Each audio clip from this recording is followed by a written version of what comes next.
아들은 서울대학교 철학과에 들어갔었습니다. 이 부분을 두고 논란이 커지고 있습니다. 수능 성적으로만 가는 정시 전형으로 합격을 한 건데 학교 폭력으로 강제 전학을 갔어도 공부만 잘하면 아무 문제가 없다는 거냐. 김나은 기자가 취재했습니다.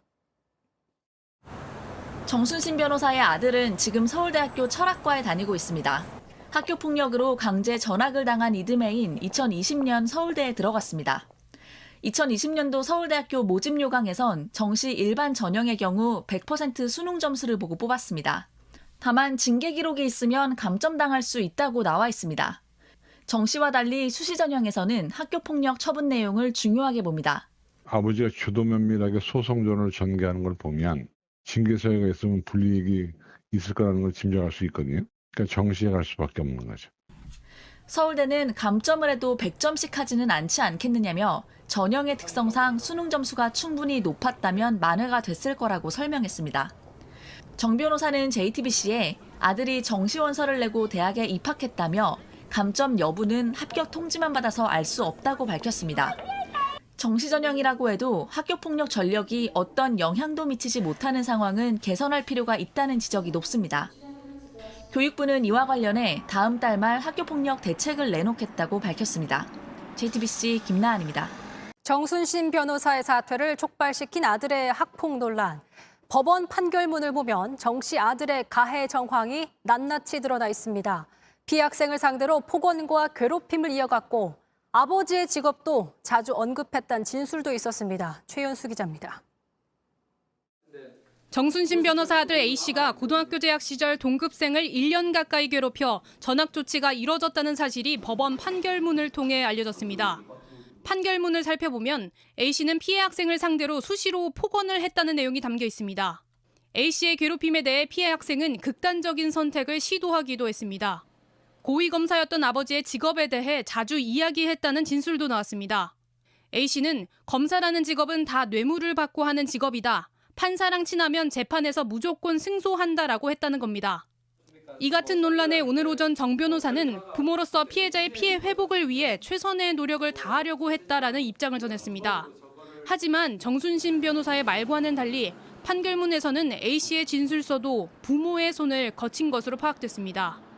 해당 고등학교 교사는 A씨에게 1차로 진술서를 쓰면 바로 부모님께 피드백을 받아 그렇게 쓰면 안 된다고 하면서 교정을 받아오는 상태였다라고 말했습니다.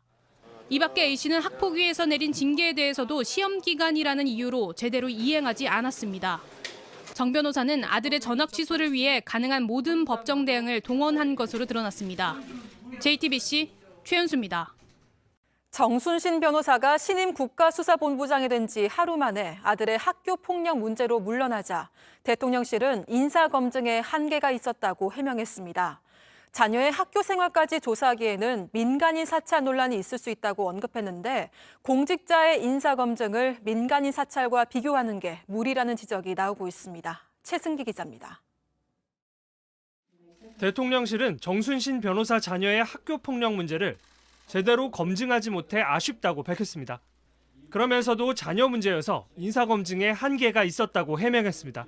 공개된 정보, 그리고 합법적으로 접근이 가능한 정보, 그리고 세평 조사를 통해서 이루어지고 있습니다만 자녀와 관련된 문제이다 보니 미흡한 점이 있었던 것으로. 후보자 자녀의 학교 생활기록부 등은 인사검증에 쓰이는 공적 자료 대상에 해당하지 않는다는 겁니다. 이어 전 정부에서 과도한 개인정보 수집으로 민간인 사찰 논란이 있었다면서 검증을 위해 무리하게 자료를 수집하진 않겠다고 강조했습니다. 하지만 공직자 인사검증을 민간인 사찰과 비교하는 게 무리하다는 지적이 나옵니다. 민주당은 사퇴로 끝날 일이 아니라면서 책임자 징계와 사과를 요구했습니다. 부모가 그 학교 폭력에 대한 징계 절차를 막았다는 거 아닙니까? 그런 사람을 국가수사본부에 수장으로 앉히려고 했던 윤석열 정부와 한동훈 장관, 진심으로 국민한테 사과부터 해야 될 겁니다. 민주당은 법무부 아래 인사검증단을 계속 두는 것은 옳지 않다면서 인사검증단을 인사혁신처에 두는 정부 조직 개편안을 내겠다고 밝혔습니다. JTBC 최승기입니다. 인사검증을 맡은 한동훈 법무부 장관은 정순신 변호사의 문제를 몰랐다고 했습니다. 정순신 변호사를 단수로 추천한 윤희근 경찰청장은 안타깝다는 입장을 내놨습니다. 몰랐다와 안타깝다. 어디에도 사과는 없었습니다. 연주환 기자입니다. 한동훈 법무부 장관은 정순신 변호사의 문제를 몰랐다며 구조적인 문제를 탓했습니다. 송사 문제는 본인이 직접 말하지 않는 한 과거부터 지금까지 이 문제를 걸러내서 확인하기 어려운 구조적인 문제는 있습니다. 하지만 2018년에 언론이 보도한 내용인데다 관련 판결문만 확인했어도 검증이 가능했다는 비판이 나옵니다. 한 장관은 검증이 어떻게 이루어졌는지는 밝히지 않았습니다. 법무부의 인사정보관리단은 대통령실의 의뢰를 받는 경우에 한해서 기계적 1차적 검증을 하는 것이기 때문에 검증의 대상이라든가 내용에 대해서 상세히 말씀드리는 것은 좀 부적절한 면이 있습니다만. 청와대 민정수석실이 하던 검증 업무를 넘겨받을 때의 입장과는 거리가 있다는 지적이 나옵니다. 인사검증이라는 업무 영역이 국회에서의 질문을 받게 되고 감사원의 감사의 대상이 되고 이렇게 언론으로부터 질문받는 영역이 되는 겁니다. 정 변호사는 검증 질문지에서 현재 진행 중인 소송을 물었다는 이유로 아들의 학교 폭력에 대한 소송을 따로 알리지 않은 것으로 알려졌습니다.